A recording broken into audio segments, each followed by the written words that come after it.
అత్యంత శక్తివంతమైన ఘట్టాలలో షణ్ముఖోత్పత్తి ఒకటి.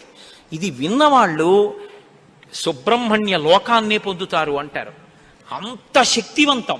ఇది శ్రీరామాయణంలోనే అత్యంత శక్తివంతమైన పరమాద్భుతమైనటువంటి ఘట్టములలో ఒకటి.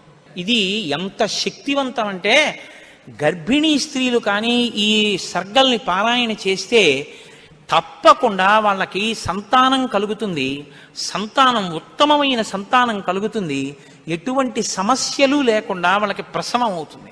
గంగానది ఆవిర్భావం గురించి చెప్తూ అత్యద్భుతమైనటువంటి ఘట్టాన్ని ఒకదాన్ని ఇప్పుడు రామచంద్రమూర్తితో విశ్వామిత్ర మహర్షి చెప్తున్నారు. నాయనా రామా, నీకు అంగదేశం గురించి చెప్పాను. మన్మధుడు కాలిపోయాడు. తర్వాత పార్వతీ పరమేశ్వరులకి వివాహమైంది. ఎలా అయింది మరి మన్మధుడు లేకుండా? ప్రారంభమే ఒక గొప్ప విషయం. అందరి మీద బాణాలు వెయ్యాలి అంటే చేతిలో చెరుకు విల్లు 5 పుష్ప బాణాలు పట్టుకుని బాణాలు వేసేటటువంటి మన్మధుడు నేను బాణాలు వేసి అందరిలోనూ కామ ప్రచోదనం చెయ్యగలనన్న అహంకారంతో అదే పుష్ప బాణాల్ని తీసుకెళ్లి పరమశివుడి మీద కూడా వేసి ఆయన మనసు కదిపి పార్వతీదేవి యందు అనురక్తుడయ్యేటట్టు చెయ్యగలననేటటువంటి అహంకార బుద్ధితో ఒక్క బాణాన్ని తీసి ప్రయోగించడానికి సిద్ధపడేటప్పటికే బహిర్ముఖుడైనటువంటి పరమశివుడు కనుతెరిచి చూసి తన మీదే బాణ ప్రయోగానికి సిద్ధపడుతున్న మన్మధుడి మీద ఆగ్రహం చెంది 3వ కన్ను తెరిస్తే భస్మ రాశి అయి మన్మధుడు కింద పడిపోయాడు. కాబట్టి సృష్టి ఆగిపోయి ఉండాలి కదా. ఇప్పుడు మన్మధుడు లేడుగా, మరి అప్పుడు పార్వతీ కళ్యాణం ఎలా అయింది అంటే అమ్మవారు ఏం చేసిందంటే ఏ ఆయుధములను మన్మధుడు పట్టుకుంటాడో వాటిని ఆవిడ పుచ్చుకుంది. 5 పుష్ప బాణాల్ని చెరుకు విల్లు ఆవిడే పుచ్చుకుంది. కామాక్షి, కంచి కామాక్షి అదే కదండి. ఇప్పుడు ఆవిడ ఇలా పట్టుకుంటే ఇంతటి పరమశివుడు వశుడైపోయాడు. అయిపోయి తాళి కట్టాడు. సంసారంలోకి వచ్చి ఆవిడ పక్కన కూర్చున్నాడు. ఇప్పుడు ఆవిడ శివకామ సుందరి. ఆమె అంత సౌందర్యంతో ఎవరి కోసం కూర్చుంది? మనకి తండ్రిని తెచ్చి కూర్చోబెట్టడానికి. ఆవిడ శివుడికి సౌందర్యం, బాహ్య సౌందర్యం, శివకామ సుందరి. మీకు నాకో అఖిలాండేశ్వరి, జగజ్జనని. ఈ లోకానికంతటికీ తల్లిదండ్రులైన పార్వతీ పరమేశ్వరుల్లో అమ్మ సౌందర్యం పరమశివుడి కొరకు, అమ్మ యొక్క అంత సౌందర్యం అమ్మతనం మన కొరకు. మనకి జగదంబ, జగజ్జనని, ఆయనకి భార్య. కాబట్టి ఇప్పుడు ఆవిడ తన ప్రజ్ఞతో పెళ్లి చేసుకుంది, మన్మధుడి గొప్పతనంతో పెళ్లి చేసుకోలేదు. మన్మధుడికి ఏం చేసింది? శివుణ్ణి తెచ్చి తన భర్తగా కూర్చోబెట్టుకుని, పిచ్చాడా ఇంకెప్పుడు ఆయన మీద వేయకు బాణాలు, ఇగో మిగిలిన వాళ్ళ మీద అంటావా వేయి అని పట్టుకెళ్ళి మళ్ళీ ఆయన చేతిలో పెట్టింది. ఇప్పుడు ఆయన ఏం చేశాడు? శరీరం లేదు కానీ మునులను కూడా మోహపెడుతున్నాడు. ఎందుకు పెట్టగలుగుతున్నాడు? అమ్మ తన కడగంటి చూపుతో ఇలా చూసి వేయి బాణాలు పర్వాలేదు, లోకం మీద వెయ్యింది అంటే అదేమిటండి మన అలా పాడు చేసేయడం ఏమిటండి అని మీరు అనుకోకండి. అమ్మవారు ఆ శక్తి మన్మధుడికి ఎందుకు ఇచ్చింది అంటే మనం పితృరుణం తీర్చుకోవడానికి. తండ్రి రుణం తీరాలంటే మనం సంతానాన్ని కనాలి, అందుకిచ్చింది. కాబట్టి ఇప్పుడు వివాహమైనటువంటి పార్వతీ పరమేశ్వరులు ఏకాంతంలో విహరిస్తున్నారు. వాళ్ళిద్దరూ అలా క్రీడించడం మొదలుపెట్టి 100 దివ్య సంవత్సరాలు పూర్తయిపోయాయి. వాళ్ళిద్దరూ ఏకాంతంలోంచి బయటికి రాలేదు, వాళ్ళకి బిడ్డ పుట్టలేదు. దేవతలందరూ కలుసుకున్నారు. పార్వతీ పరమేశ్వరులు ఇద్దరూ కనపట్టలేదంటే కొత్తగా పెళ్ళయింది కదా, 100 దివ్య సంవత్సరాల నుంచి విహారం చేస్తున్నారు. ఒక చిత్రమైనటువంటి ఆలోచన వచ్చింది వాళ్ళకి. ఒరే, అసలు పార్వతీదేవే శక్తి స్వరూపిణి, పరమశివుడు తేజపుంజం మహానుభావుడు. ఇప్పుడు వాళ్ళిద్దరి యొక్క శుక్రశోణితములు కలిస్తే, తేజస్సులు కలిస్తే, ఈ లోకంలోకి ఒక కొత్త ప్రాణి వస్తే అసలు అటువంటి భూతమును అంటే అటువంటి ప్రాణిని మనం చూడడం కుదురుతుందా? అది ఎంత తేజోవంతంగా ఉంటుంది? ఎవరు వహిస్తారు ఆ భూతాన్ని? ఎవరు చూడగలరు ఆ ప్రాణిని? కాబట్టి మనం పరమశివుణ్ణి వెళ్ళి అడుగుదాం, మీరు రతిక్రీడ విరమించి బిడ్డల్ని కనద్దు అని అడుగుదాం అన్నారు. అయితే మీరు నన్ను మాట అడగచ్చు, ఏమండి బుద్ధి ఉందా అసలు ఈ మాట? వాళ్ళు అన్నారనుకోండి, మీరు ఎలా చెప్పారండి అని అడుగుతారు నన్ను. అసలు దేవతలకు ఎందుకండి ఈ వ్యవహారం? వాళ్ళు అలా ఎందుకు అనాలి? అలా అంటే మాత్రం దాన్ని మేము ఎలా అంగీకరించగలం ఈ విషయాన్ని? మీరు కంగారు పడిపోకుండా ఉండండి, నేను తర్వాత చెప్తాను ఎందుకు వస్తుందో. కాబట్టి ఇప్పుడు వాళ్ళందరూ కలిసి ఓ సమావేశం పెట్టుకున్నారు. నిజమే అంటే నిజమే. అందరూ కలిసి కైలాసానికి వెళ్ళారు. బయట నించుని పెద్ద కేకేశారు. ఏమని?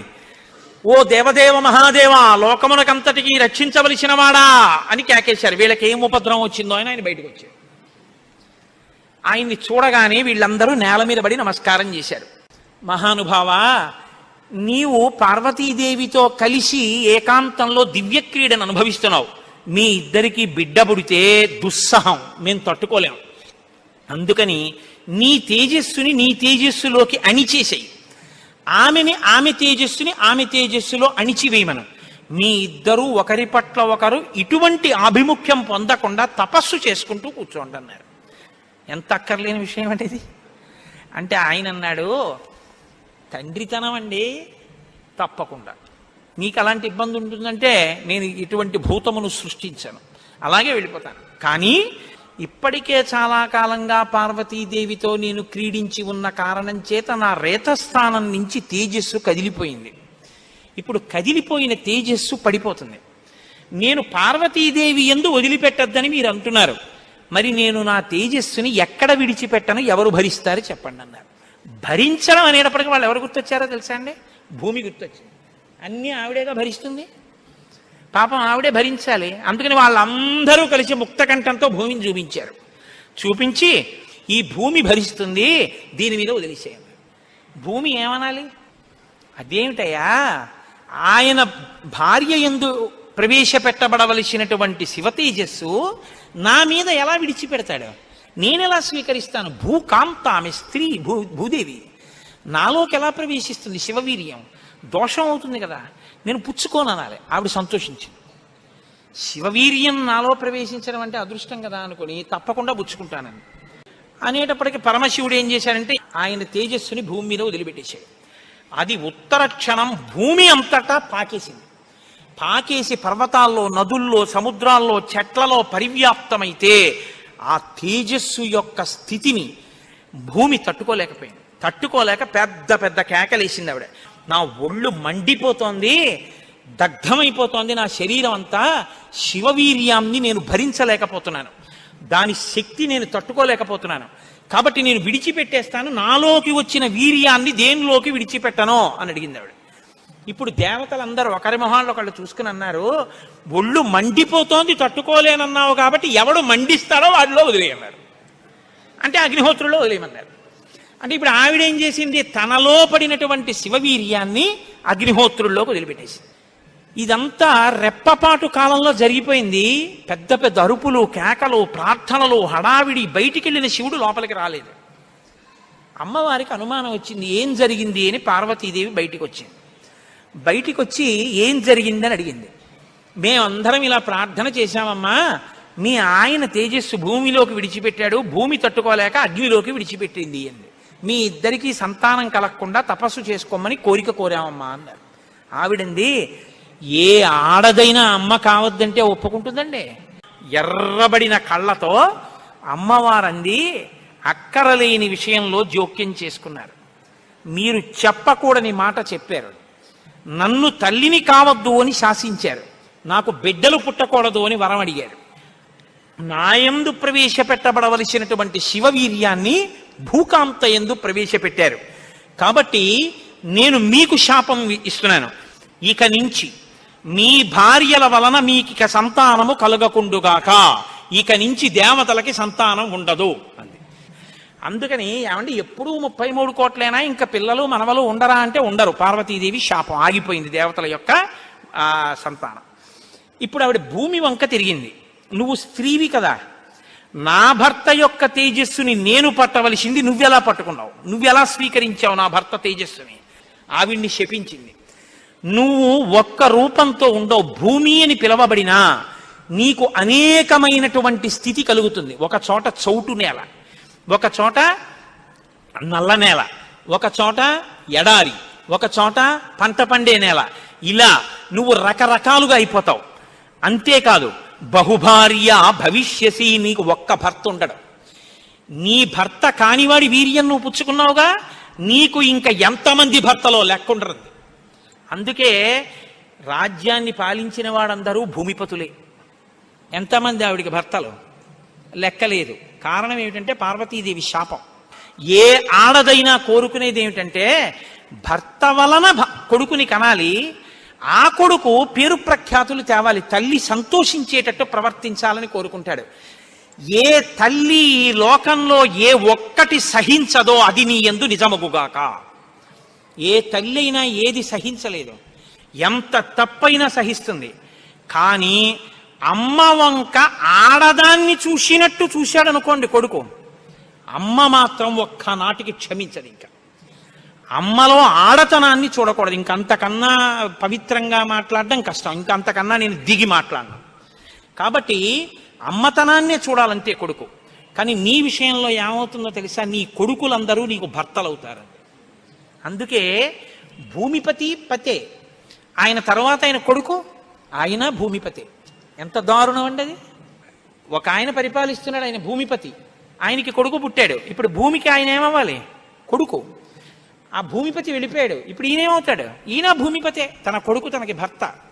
ఇంతకన్నా దారుణమేముంది? ఇది పార్వతీదేవి శాపం. నాకు బిడ్డలు కలగకుండా చేశారు కాబట్టి మీరు ఈ శాపం అనుభవించండి అని వాళ్ళు లోపలికి వెళ్ళిపోయారు. ఇప్పుడు వీళ్ళందరూ ఇలా వేళ్ళు విరిచారు. ఒరే, అక్కర్లేని విషయంలో జోక్యం చేసుకున్నాను రా, ఎవడ్రా ఈ మాట చెప్పింది అసలు అన్నారు. వాడు ఉంటాడేమిటి ఇంక అక్కడ. ఇప్పుడు అందరూ భారంగా తలకాయలు ఉంచుకుని ఇళ్ళకెడితే వీళ్ళ శిఖలు ఎవరు పట్టుకుంటారు? ఒరే, ఎందుకు వెళ్ళావురా నువ్వు, నీ వల్ల నాకు ఇంకా బిడ్డలు కలగరని వాళ్ళు పట్టుకుంటారు. కాబట్టి ఇప్పుడు వాళ్ళందరూ ఇళ్ళకెళ్ళారు. హిమాలయ పర్వత ప్రాంతంలో పార్వతీ సహితుడై పరమశివుడు మాత్రం హాయిగా కూర్చుని తపస్సు చేసుకుంటున్నాడు. ఇంకా వాళ్ళిద్దరికీ బిడ్డలు పుట్టకూడదు అన్నారుగా, అందులో ఆయన వెళ్ళి తపస్సు మొదలెట్టాడు. గొడవ ఎక్కడొచ్చింది? ఇక్కడతో ఏమైపోలేదు గొడవ. తారకాసురుడని వాడు బయలుదేరాడు. వాడికి తెలిసే విషయం, ఇక పార్వతీ పరమేశ్వరులకి బిడ్డలు పుట్టరని, దేవతలకి బిడ్డలు పుట్టరని తెలుసు వాడికి. వాడు బ్రహ్మగారి గురించి తపస్సు, వాడు చాలా తెలివైన వాడు. నాకు చావుద్దన్నాడు, అది కుదరదన్నాడు ఆయన. అయితే పార్వతీ పరమేశ్వరులకు కొడుకు పుడితే వాళ్ళ చేతిలో చచ్చిపోతానన్నాడు. బ్రహ్మగారు ఏమంటారు? తథాస్తు అన్నారు. ఇంకా వాళ్ళకి పుట్టరు, నేను చావను, అది వాడి ధైర్యం. ఇప్పుడు వాడు ఎవరిని కొట్టడం మొదలెట్టాడు? దేవతల్ని. ఇప్పుడు వాళ్ళేం చెయ్యాలి? ఇప్పుడు వీళ్ళందరూ ఎక్కడికి వెళ్ళి అడిగారు, మీకు బిడ్డలు కలగకూడదు, మీ ఇద్దరు తపస్సు చేసుకోండి అని. వీళ్ళే అడిగారు పార్వతీ పరమేశ్వరుని. వాళ్ళిద్దరు తపస్సుకి వెళ్ళిపోయారు. ఇప్పుడు వెళ్ళి మీ ఇద్దరు బిడ్డలు కనండి అన్నారు అనుకోండి, ఇంకేమైనా ఉందా? వద్దన్నావు, అన్ని శాపాలు ఇచ్చేసింది ఆవిడ.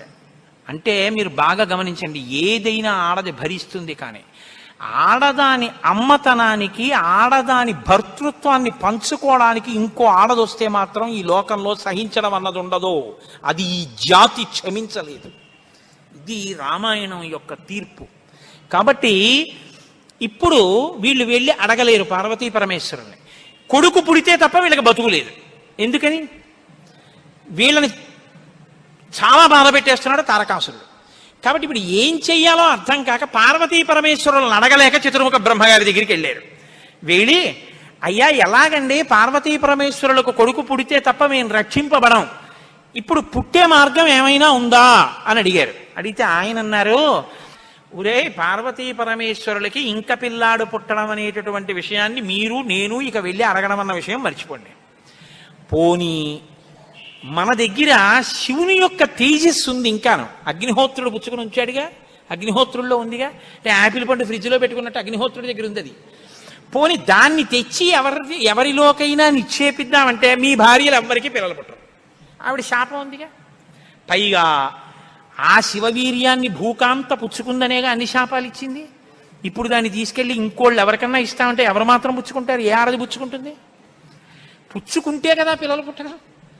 పార్వతీదేవిని వెళ్ళి అడగలేము, పోనీ శివవీర్యం ఉందని ఇంకో స్త్రీలో ప్రవేశపెట్టలేము. ఎలా ఆలోచించి, ఆయన తక్కువ వాడండి చతుర్ముఖ బ్రహ్మగారు అంటే. నేను అందుకే బ్రహ్మ నన్ను బ్రహ్మగారు అంటుంటాను. ఆయన సలహా లేకపోతే లోకం లేదు, మన ఉపన్యాసమే లేదు. ఆయన అన్నారు, హిమవత్ పర్వతం ఉందే, హిమవంతుడు, ఆయనకి 2 బిడ్డలు ఉన్నారు. పెద్దమ్మాయి పేరు గంగ, రెండో అమ్మాయి పార్వతి. పెద్దమ్మాయి దేవతా స్త్రీలలోకి రాదు, ఆ అమ్మాయి స్వర్గలోకంలో ప్రవహిస్తోంది. ఇప్పుడు తనకి బిడ్డలు పుట్టలేదన్న బాధ ఎప్పుడు పోతుందంటే, తన భర్త యొక్క వీర్యం తన అక్కగారిలోకి ప్రవేశించి బిడ్డ పుడితే తన అక్క కొడుకు తన కొడుకేగా. అందుకని కొంచెం మనసు కుదుటపరుచుకుని పోన్లే బిడ్డ పుట్టాడని సంతోషిస్తుంది. అక్క జోలికి వెళ్ళదు, ఎందుకంటే కొంచెం ఆప్యాయత అన్నదోటి ఉంటుంది. అక్క కొడుకు తన కొడుకే అవుతాడు కాబట్టి. మనం పార్వతీదేవి కోప్పడకూడదంటే ఆ గంగాదేవి యందు ఈ శివవీర్యాన్ని నిక్షేపించాలి. ఇప్పుడు శివవీర్యం ఎవరి దగ్గర ఉంది? అగ్నిహోత్రుడి దగ్గర ఉంది. ఇప్పుడు అగ్నిహోత్రుడు ఏం చేయాలి? గంగాదేవిలో విడిచిపెట్టాలి. గంగాదేవి ఒప్పుకోవద్దు. కాబట్టి మీరేం చేయాలి? మీరేగా వెళ్ళి ప్రార్థన చేశారు, మీరే వెళ్ళి అగ్నిహోత్రుడిని గంగని ప్రార్థన చేయండి అన్నారు. ఇప్పుడు గంగాదేవి దగ్గరికి వెళ్ళి, అమ్మ ఏమనుకోవద్దు, శివవీర్యం అగ్నిహోత్రుడి దగ్గర ఉంది, నువ్వు అది బుచ్చుకో అంటే చీ నోర్ముయ్యి అంటే. అందుకని ఈ మాట ఎవరు చెప్పాలో ఒక్క పురుషుడు చెప్పాలి. పురుషులందరూ వెళ్ళి చెప్తే అసహ్యంగా ఉంటుంది. మీరు వెళ్ళి అగ్నికి చెప్పండి, అగ్ని వెళ్ళి ఆవిడికి చెప్తారని. ఎందుకంటే ఇంత ఇబ్బంది అంటే ఇది గట్టిగా చెప్పుకునేది కాదు. ప్రయత్నం చేస్తున్నారు. పార్వతీ పరమేశ్వరులకి పుత్రుడు కలిగేటట్టని తెలిస్తే చంపేవతలు పారేస్తాడు ఆయన తారకాసుడు. అందుకని ఎవరికీ తెలియకుండా జరగాలి ఈ పని అంతాను. ఇప్పుడు వీళ్ళందరూ కలిసి అగ్నిహోత్రుడి దగ్గరికి వెళ్ళారు. అయ్యా ఎంత గొప్ప సలహా చెప్పావు, ఏదో ఓ కారు చీకటిలో కాంతిరేఖ, కఠినమైన సాక్ష్యానికి సూక్ష్మమైన రంధ్రం దొరికాయి, ఇక మేము అల్లుకుంటాం కథ అన్నారు. బ్రహ్మగారికి పూజ చేసి నమస్కారం చేసి బయలుదేరి అగ్నిహోత్రుడి దగ్గరికి వెళ్ళారు. వెళ్ళి ఆయనతో అన్నారు, ఇప్పుడు మాట్లాడడం కొంచెం జాగ్రత్తగా మాట్లాడడం మొదలెట్టారు. ఇది దేవకార్యం, ఏదో మేము సరదాగా నువ్వు పట్టుకెళ్ళి అక్కడ విడిచిపెట్టు ఇలాంటి మాటలు చెప్పడానికి రాలేదు. నీకు పిల్లలు పుడితే నాకెందుకు, పుట్టకపోతే నాకెందుకు, ఇలాంటి వాటిల్లో ఇక మేము జోక్యం చేసుకోం, బుద్ధి వచ్చింది మాకు. కాకపోతే ఇది దేవకార్యం. ఇప్పుడు ఈ పిల్లాడు పుట్టకపోతే వీపులు పగిలిపోతున్నాయి తారకాసురుడి వల్ల, అందుకుని పుట్టాలి పిల్లాడు. కాబట్టి నీలో ఉన్న శివ తేజస్సుని పట్టుకెళ్ళి గంగలో విడిచిపెట్టు. గంగ పుచ్చుకుంటే, గంగకి కొడుకు పుడితే ఆ పిల్లవాడు పార్వతీ పరమేశ్వర పుత్రుడి కిందకు వస్తాడు. ఎందుకంటే పార్వతీదేవి అంగీకరిస్తుంది కాబట్టి. ఆ పిల్లవాడికి సేనానాయకత్వం ఇద్దాం, వాడు సేనాధిపతి అయితే వాడి చేతిలో తారకాసురుడు చచ్చిపోతాడు. అందుకని నువ్వు వెళ్ళి గంగను అడుగన్నారు. ఇప్పుడు పుచ్చుకునేటప్పుడు అప్రసన్నమైన మనస్సుతో ఆవిడ పుచ్చుకుంది అనుకోండి, ఇది ఎక్కడ చికాకు వచ్చిందిరా అని. అప్రసన్నమైన మనస్సుతో కానీ అలా పుచ్చుకుంటే తేజోవంతుడైన బిడ్డ సంభవించాడు. కాబట్టి ఆవిడ ప్రసన్నంగా పుచ్చుకోవాలి. అంటే ఆవిడ ప్రసన్నంగా పుచ్చుకోవడానికి యోగ్యమైన రీతిలో ఆవిడికి చెప్పాలి. కాబట్టి ఆయన వెళ్ళి చెప్పాడు అగ్నిహోత్రుడు, అమ్మా నువ్వు గర్భం ధరించాలమ్మా, ఆవిడ కన్య, భర్త లేడు. దేవతానాం ఇదం ప్రియం, అమ్మ దేవకార్యం ఇది, అందుకుని నిన్ను అడుగుతున్నాను తప్ప ఇంకో మాట అనుకో కుసుమా తల్లి. అందుకని ఆవిడ అర్థం చేసుకుంది, ఓహో ఇంతకన్నా ఇప్పుడు లోకాన్ని రక్షించడానికి మార్గం లేదు, కాబట్టి శివ తేజస్సుని నాలోకి తీసుకుంటాను. ప్రసన్నంగా తీసుకుంది అనడానికి గుర్తు దివ్యమైన రూపాన్ని ధరించి శివ తేజస్సుని తనలోకి తీసుకుంది. ఇప్పుడు వీళ్ళ బాగా గమనించండి, సుబ్రహ్మణ్యోత్పత్తి అంటే ఎటువంటిదో తెలుసా అండి? 33 కోట్ల మంది దేవతలు ఇలా ఎదురు చూస్తున్నారు. ఇప్పుడు కాని శివవీర్యం ఎందుకో పనికి రాకుండా పోయిందనుకోండి, గంగ కానీ అయ్యి బాబాయ్ నేను భరించలేకపోతున్నానని వదిలేవతలు పారేసింది అనుకోండి, అంతే. ఇక శివవీర్యం లేదు, ఎందుకంటే ఉన్న శివవీర్యం పాడైపోయింది. కాబట్టి ఇక పుత్రుడు కలగడం. ఇక పుత్రుడు కలగకపోతే ఇక ఎప్పటికీ అసలు దేవతల యొక్క రాజ్యం అన్నది ఇక రాదు, తారకాసురుడే ఉంటాడు. కాబట్టి ఇక మీరు నేను పురాణం చెప్పుకోవడం ఇప్పటికీ ఉండదు, ఆయనే పరిపాలిస్తుంటాడు కదా. కాబట్టి ఇప్పుడు ఆ గంగ వల్ల బిడ్డ పుట్టాలి. వీళ్ళందరూ ఉత్కంఠతో ఎదురు చూస్తున్నారు. గంగ గర్భం ధరించి బిడ్డని కంటుందా? ఇది ఇంత చల్లటి గంగమ్మలోకి శివవీర్యం వెళ్ళింది. వెళ్ళగానే ఆవిడ ఇప్పుడు పెద్ద కేకేసింది, అయ్య బాబోయ్ ఈ శివవీర్యం యొక్క వేడికి నా నీరు ఉడికిపోతోంది, ఇప్పుడు నేను ఈ తేజస్సుని ఎక్కడ వదిలిపెట్టేను, నా సర్వాంగములు క్షోభించిపోతున్నాయంది ఆవిడ. అగ్నిహోత్రుడు చూసి అన్నాడు, బిడ్డ పుట్టాడో లేదో తరువాతి మాట, ముందసలు నువ్వు కలతపడిపోతున్నావు, నువ్వు తట్టుకోలేవు. కాబట్టి అదిగో ఆ హిమాలయ పర్వత ప్రాంతముల యొక్క పాదముల యందు తీసుకెళ్ళి నీలో ఉన్నటువంటి శివ తేజస్సుని విడిచిపెట్టేసేయని. గంగ తనలో ఉన్న శివ తేజస్సుని తీసుకెళ్లి హిమాలయ పర్వత ప్రాంత పాదముల యందు వదిలిపెట్టేసేటప్పటికి అది వెళ్ళి రెల్లు దుబ్బుల్లో పడిపోయింది, గడ్డిలో పడిపోయింది. ఇప్పుడు అందులోంచి ఒక్కసారి కాంతి కనపడింది వాళ్ళకి.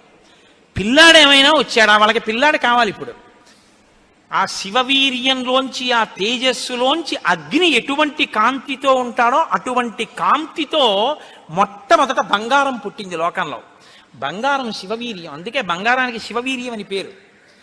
బంగారం పుట్టి బంగారంతో అక్కడ ఉన్నటువంటి తృణవృక్ష లతాగుల్మం సర్వం భవతి కాంచన, ఆ గడ్డి చెట్లు అన్ని బంగారు రంగులో మెరిసిపోయాయి ఒక్కసారి. తర్వాత వెండి పుట్టింది. ఆ వెండిని చూశారు, తెల్లగా ఉంది వెండి. అయిపోయింది.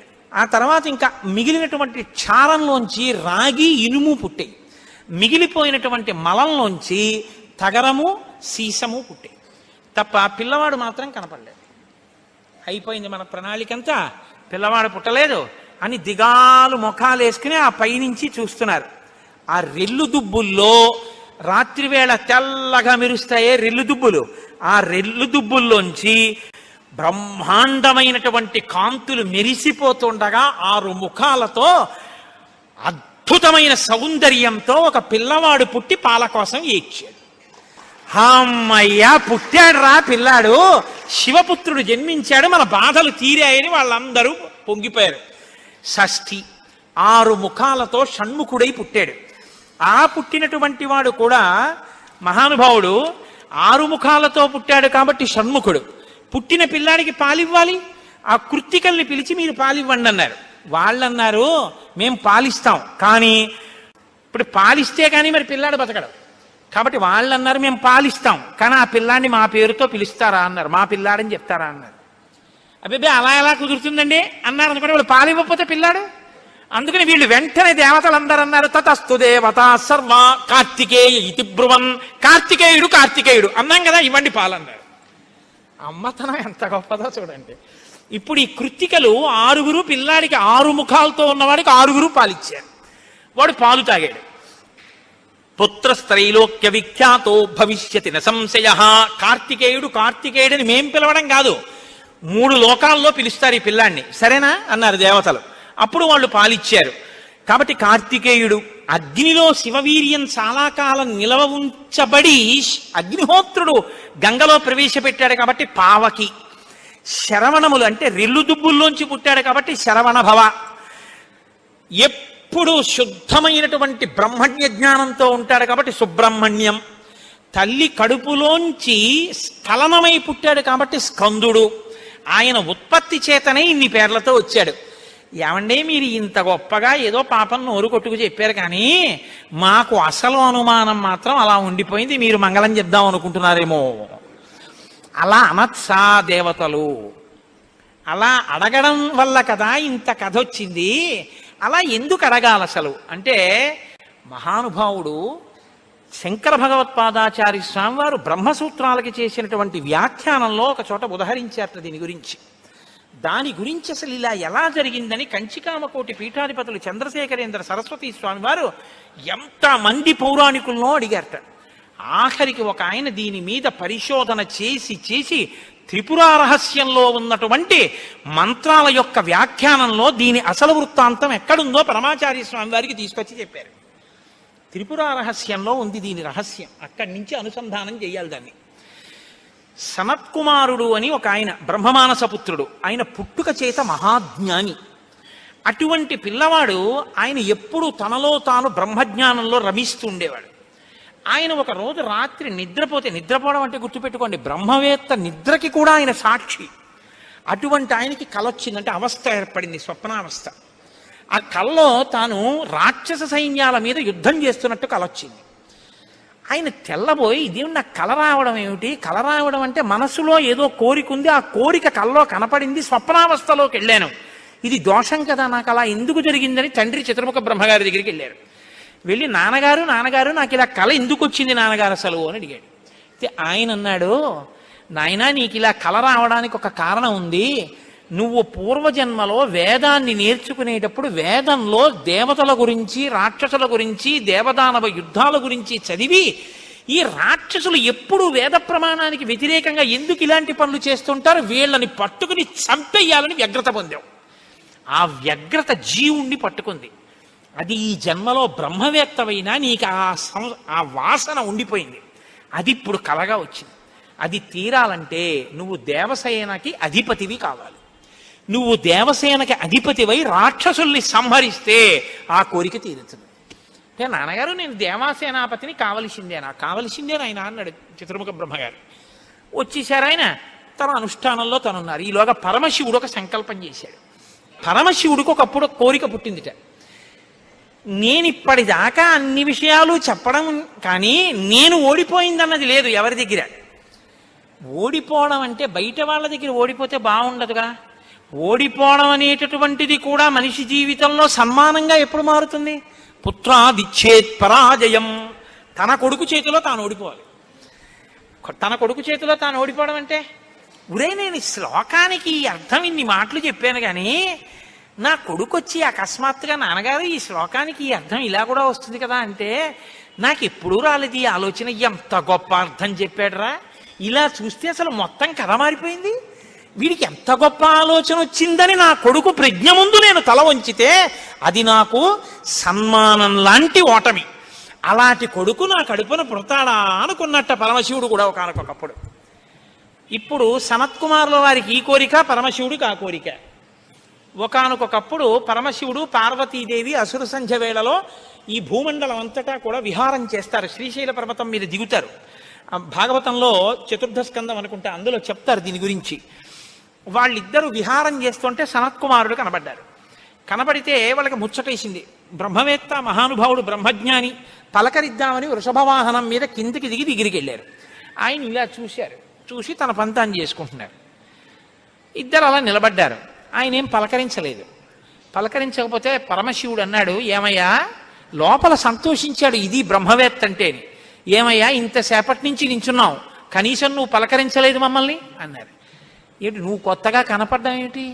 నాకు లోకమంతా నువ్వు తప్ప ఇంకోటి కనపడితేగా, నువ్వే కనపడుతున్నది. బ్రహ్మవేత్తకి ఏం కనపడుతుందండి? విశ్వం కనపడదు, విశ్వనాథుడు కనపడతాడు. లోకం కనపడదు, లోకేశ్వరుడు కనపడతాడు. కాబట్టి నాకు కనపడుతున్నదే నువ్వు, ఇవాళ కొత్తగా కనపడ్డావు ఏమిటి? నాకు ఎప్పుడు నువ్వేగా కనపడదు, కొత్తతనం ఏముంది, అదుగుని అలా కూర్చున్నాను అన్నాడు. లేచి నిలబడి మాట్లాడకుండా అలా మాట్లాడితే శపిస్తాను తెలుసా అన్నాడు. శపిస్తే ఏమవుతుంది స్వామి? దేహానికి ఏమైనా బాధ కలుగుతుంది. అది నేనైతేగా, నేను ఆత్మని. ఆత్మకి శాపం ఏముంటుంది? ఆత్మయే నేను, నేనే నువ్వు, ఉన్నది ఒక్కటే, దానికి శాపం లేదు స్వామి, అందులో నా భయం లేదన్నారు. ఓహో ఏమి ద్వంద్వాతీతుడవరా మహానుభావ, ఇది బ్రహ్మజ్ఞానంటే. కాబట్టి నిన్ను చూసి నేను మురిసిపోతున్నాను, నీకు ఏదైనా వరం ఇస్తాను పుచ్చుకో అన్నారు. ఆయన అన్నారు, వరం ఇస్తావా? మళ్ళీ ఇదో మోహం, వరం ఇవ్వడం శాపం ఇవ్వడం ఏమిటి ద్వంద్వాలు? నాకేం అక్కర్లేదు, నీకేమైనా కావాలా నేను ఇస్తానన్నారు. అంటే పరమశివుడు అన్నాడు, ఈ మాట నీతో అనిపించడం కోసమే ఇంతసేపు నించున్నాడు. నీలాంటి కొడుకు కావాలి, నువ్వు నాకు కొడుకు అవుతావా అన్నారు. అంటే సనత్కుమారుడు అన్నాడు, నీకే కొడుకునవుతానన్నాడు. అంటే పార్వతీదేవి అంది, ఏమిటి ఆ కేంత దీర్ఘం ఇస్తున్నావు? నీకే కొడుకునవుతానంటా ఏంటి? నీకే కొడుకునంటే నాకూ కొడుకువే అంది. అదొక్కటి అడక్కమ్మా అన్నాడు.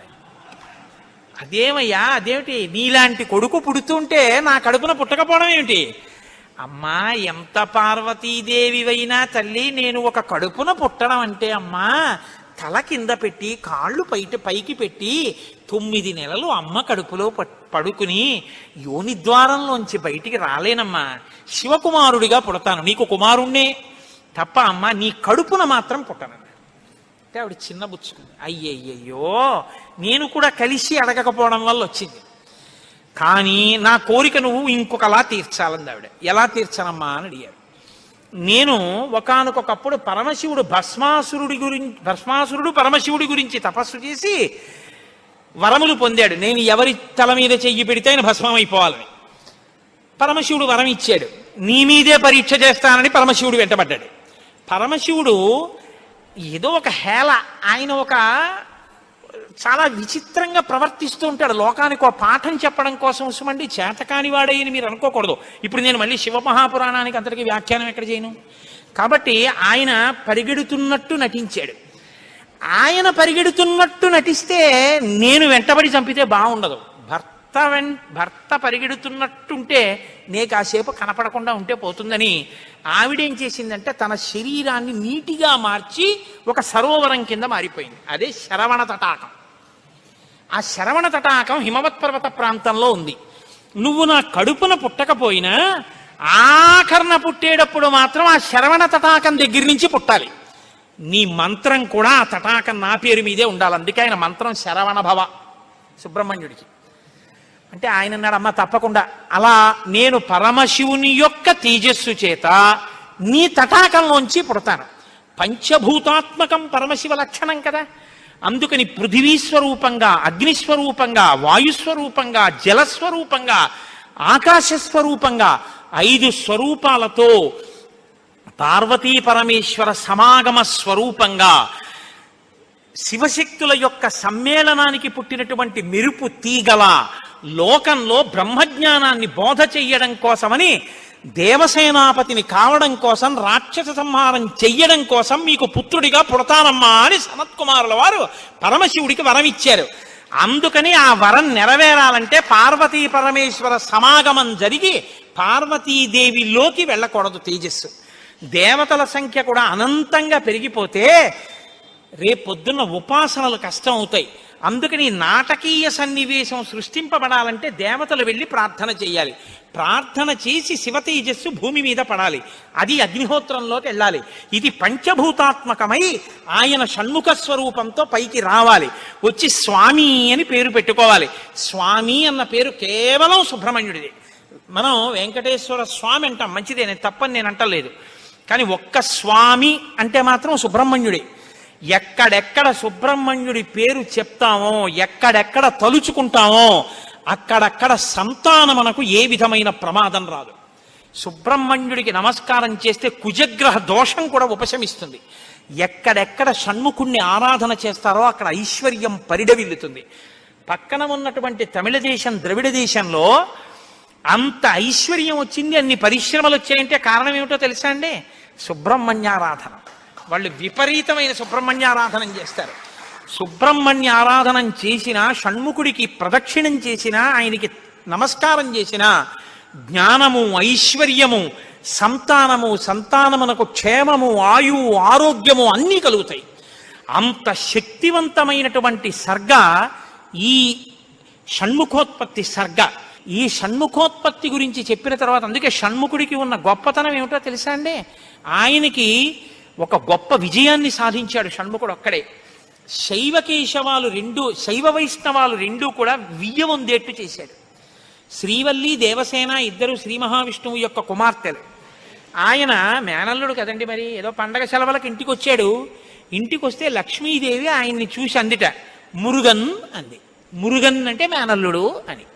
మరుమగన్ అన్నట్టు విష్ణువు. మరుమగన్ అంటే చాలా అందగాడు అన్నట్టు. ఇద్దరు అలా అనుకోవడం ఎందుకో తెలుసా అండి? మన పిల్లలకు బాగుంటాడు. వల్లి, దేవసేన ఇద్దరిని ఇచ్చి సుబ్రహ్మణ్యేశ్వర స్వామి వారికి కళ్యాణం చేశారు. వల్లి, దేవసేన ఇద్దరిని తనకి భార్యలుగా చేసుకున్నాడు కాబట్టి శైవ వైష్ణవాలు రెండు సుబ్రహ్మణ్యుడి వల్లే బియ్యం ఉంది. అంతటి మహానుభావుడు ఆయన. మహాజ్ఞాని, యుక్తకేశుడై గుండుతో గోచి పెట్టుకుని నిలబడి ఉంటాడు. అందుకే సుబ్రహ్మణ్య క్షేత్రాల్లో స్వామి వలయలో అలా నిలబడి ఉంటాడు. ఆయన ప్రణవానికి అర్థం చెప్తే పరమశివుడంతటి వాడు తెల్లబోయి, ఎంత గొప్పగా చెప్పావురా అన్నట్టు. నాన్నగారు అలా అంటే కుదరదు, ఇది ప్రణవ రహస్యోపదేశం కదా, మీరు కూడా మడి కట్టుకుని వచ్చి శిష్యుడిగా కూర్చోండి చెప్తానన్నట్టు. ఒరే ఎంత బాగా చెప్పావురా అని వచ్చి కూర్చుని విన్నట్ట. శివుడంతటి వాడు ఇంత బాగా చెప్పగలిగిన కొడుకు పుట్టాలని కదా కోరుకున్నాడు. ఆత్మాదిచ్చేత్ పుత్రాదిచ్చేత్ పరాజయం. తండ్రి గారికి ఆ కోరిక తీరిందటువంటి బ్రహ్మజ్ఞాని పుట్టాడు. ఆయనే తరువాతి కాలంలో కేవలం పాలు తాగి పెద్దవాడైపోయాడు అంతే. అయిపోగానే ఆయన్ని దేవసేనకి తీసుకొచ్చి పట్టాభిషేకం చేసేశారు. సేనాధిపతి అయిపోయాడు. తారకాసుర సంహారం చేశాడు. దేవతలందరూ సంతోషించారు. అమ్మ అందమంతా మూర్తీభవించి ఉంటుంది. అందుకే ఇంతంత బుగ్గలు, ఎర్రటి మనిషి, ఆహారాలు, చిన్న పట్టుబట్ట, ఎప్పుడు అమ్మ శక్తి అంతా చేతిలో శూలంగా పట్టుకుని ఆ కుక్కుట ధ్వజం, ఆ నెమలి మీద కూర్చుంటే ముద్దులు మూట కడుతూ ఎంత అందంగా ఉంటాడో. అందుకే సుబ్రహ్మణ్యేశ్వర స్వామి వారి యొక్క మూర్తి వంక అదే పనిగా చూసినా కూడా సత్సంతానం కలుగుతుంది. అంతటి మహానుభావుడు సుబ్రహ్మణ్యుడు. ప్రత్యేకించి ఏ కారణం చేతనైనా గర్భం నిలవక బాధపడుతున్న వాళ్ళు, గర్భిణి అయినప్పటికీ కడుపున ఎటువంటి బిడ్డలు పుడతారో తెలియని వాళ్ళు, వాళ్ళ ఆయుర్దాయం బాగుండాలనుకున్న వాళ్ళు, సంతానం క్షేమంగా వృద్ధిలోకి రావాలనుకున్న వాళ్ళు రామాయణాంతర్గతమైన షణ్ముఖోత్పత్తిని విని తీరాలి. ఇది చెప్పడం కోసమే వాల్మీకి మహర్షి ఫలశ్రుతి చెప్తూ ఓ మాట చెప్పారు. ఎవరు ఈ షణ్ముఖోత్పత్తిని శ్రీరామాయణంలో వింటున్నారో వాళ్ళకి ఎటువంటి చిక్కులు ఉన్నా అన్ని చిక్కులు విడిపోయి అపారమైనటువంటి ధన సమృద్ధి కలుగుతుంది. 2, విశేషమైనటువంటి పుణ్యము స్కందోత్పత్తిని విన్నంత మాత్రం చేత కలుగుతుంది.